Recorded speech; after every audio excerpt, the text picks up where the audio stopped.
Okay, everybody. Well, it's nice to see you guys in this new normal. I'm starting to get used to seeing everybody on video instead of in person. Before we get started for today, let's talk about yesterday quickly. I tallied up our data for both sessions, and we had an average cycle time of 36 minutes today. It wasn't bad. We had a few outliers, which we'd expect, that brought up our average to 36. Oh yeah, that was Mr. Johnson, where we had to change our plan because he screened positive at the door. I think it took 46 minutes because we had to walk him over to the drive-through clinic. Yeah, I totally agree. However, the other long cycle time was 51 minutes, and that happened because we got behind with Mr. Johnson. So, Amanda, during your jockeying call to the patients today, since we have more cases in our area lately, can you repeat the COVID screening questions so we're more prepared, even to our pre-scheduled well visits? And that way we can try and anticipate anyone with symptoms so that we can prepare to see them in the drive-through. Yeah, I'll make sure to screen the patients when making the jockeying calls. I absolutely agree. And great job to the screening team for catching that before bringing the patient in. It was wonderful teamwork. I agree. Great teamwork. And if I would have known, I would have worked up the next patient so we wouldn't have fallen behind. Feel free to instant message me next time. Great. So Amanda, can you please let the door greeter know that they should walk us as soon as the patient screens positive?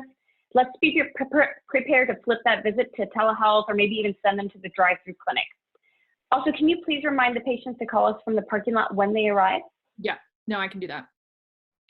And either way, 90% of our visits were under 35 minutes, and I'm super happy with that. We did have 2 missed opportunities, so we could shoot for 0 missed opportunities today. But anyways, we should start our huddle. It's 8:03. So it looks like a full morning, which I'm super excited about. Our first patient is Ms. Lorena Padilla, who is a 45-year-old female. She has a cough and body aches for the last 3 days, but she doesn't have a fever. So Amanda instant messaged me when she did the confirmation call yesterday because of the cough. I called her to do my intake over the phone just to make sure that we were totally ready. And she doesn't screen positive for any COVID questions. She hasn't traveled anywhere. She hasn't been around anyone who's tested positive to her knowledge.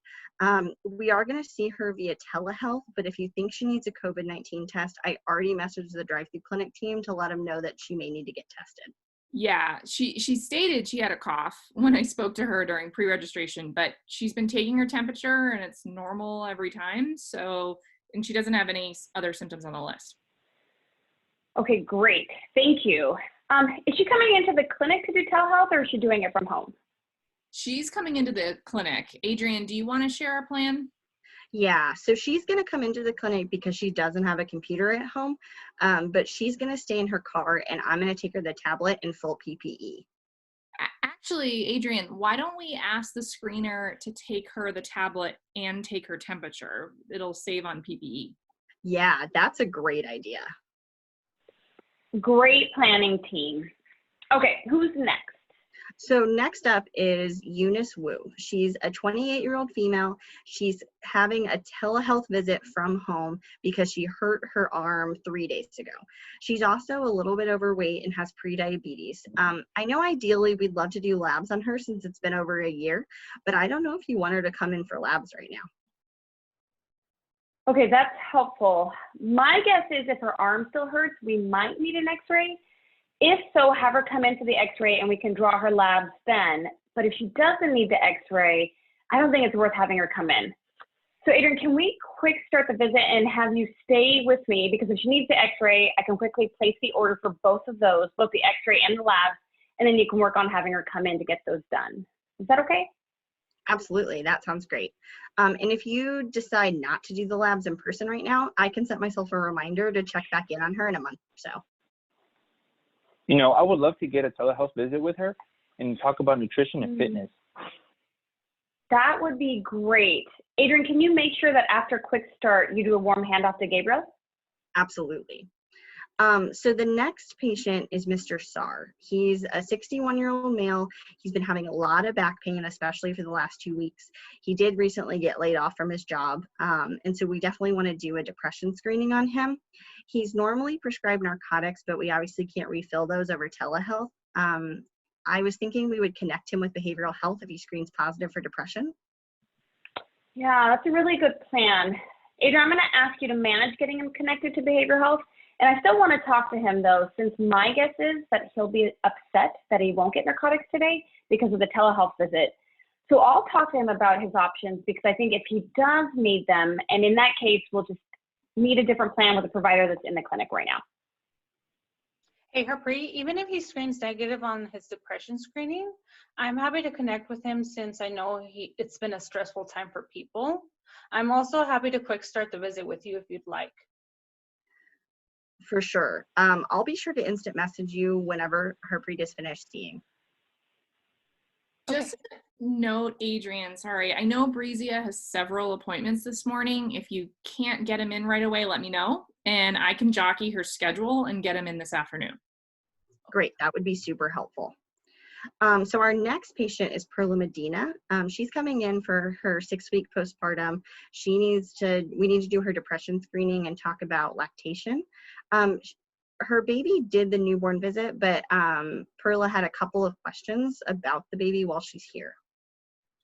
Regardless of her screening, I would love to talk to her. I know a lot of my patients don't feel free to be totally candid since they're around people and the conversations over the phone. Oh yeah, that's a great point. If I can just add on to that. So I spoke to her yesterday during pre-registration. What happened is she did come in for the newborn visit, but she lives with her mother who is older. So she wanted her to come in for the newborn visit to help, but she didn't want to expose her mom. So my guess is that grandma will be home with her during her visit. Yeah, I know her. I would love to touch base with her and make sure she's not postponing any care. Since we had a missed opportunity yesterday, we might be able to do a 2-for-1 and see both of them through telehealth. Absolutely. Yeah, and if you don't have time to fit her in, I'm able to speak to the family to see how they're doing. That would be great. Hey guys, I just gotta know, it's time and we have to end our huddle. I just found out our first patient called in and she's already in the parking lot. Okay, well, as a final note, I did get an update from Carlos for all the data from last week. We had 3 missed opportunities. We met our productivity goal, even with all the challenges that we've had with COVID-19. So that is a great job, Team Chispas. Awesome. Yay.